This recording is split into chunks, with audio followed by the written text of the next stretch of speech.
فتح مکہ تک تکلیفیں بہت زیادہ تھی، ہجرت فرض تھی۔ فتح مکہ سے پہلے جن لوگوں نے اللہ کے دین پر خرچ کیا اور قتال کیا، اولئک اعظم درجۃ من الذین انفقوا من بعد وقاتلوا، وہ لوگ بڑھ کر ہے درجے میں ان لوگوں سے جنہوں نے خرچ کیا بعد میں، یعنی فتح مکہ کے بعد، اور قتال کیا۔ دو طبقے بنائے، ایک فتح مکہ سے پہلے جنہوں نے پہلے خرچ کیا اور قتال کیا، وہ بہت اعلیٰ مسلمان ہیں، اور دوسرا طبقہ وہ جو فتح مکہ کے بعد خرچ کر رہا ہے۔ فتح مکہ کے بعد تو ضرورت کم تھی، مشکلات حل ہو گئی تھی۔ وَكُلًّا وَعَدَ اللَّهُ الْحُسْنَىٰ، اور سب کے ساتھ اللہ کا وعدہ ہے بہترین انجام کا۔ وَاللَّهُ بِمَا تَعْمَلُونَ خَبِيرٌ، اور اللہ تمہارے اعمال سے خبردار ہے۔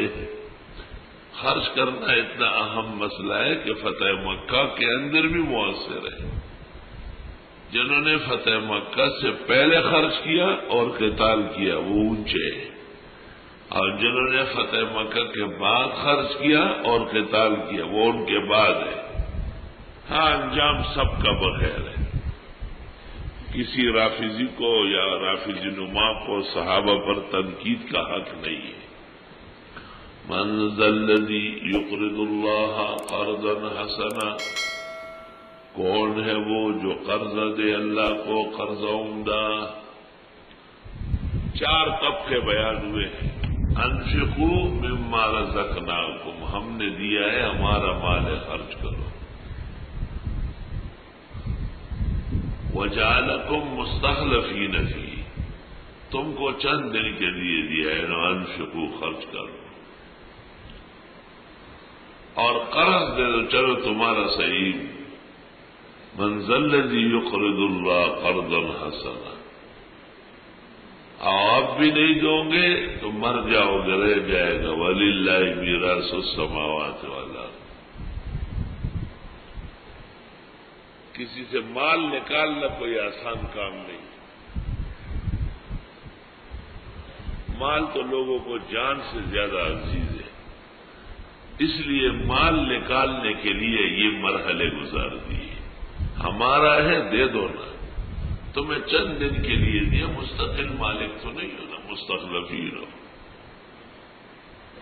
وہ دے دو، قرض دے دو، بہتر دے دیں گے، پھر بھی نہیں دو گے مر جاؤ گے، رہ جائے گا۔ وَلِلَّهِ مِيرَاثُ السَّمَاوَاتِ وَالْأَرْضِ،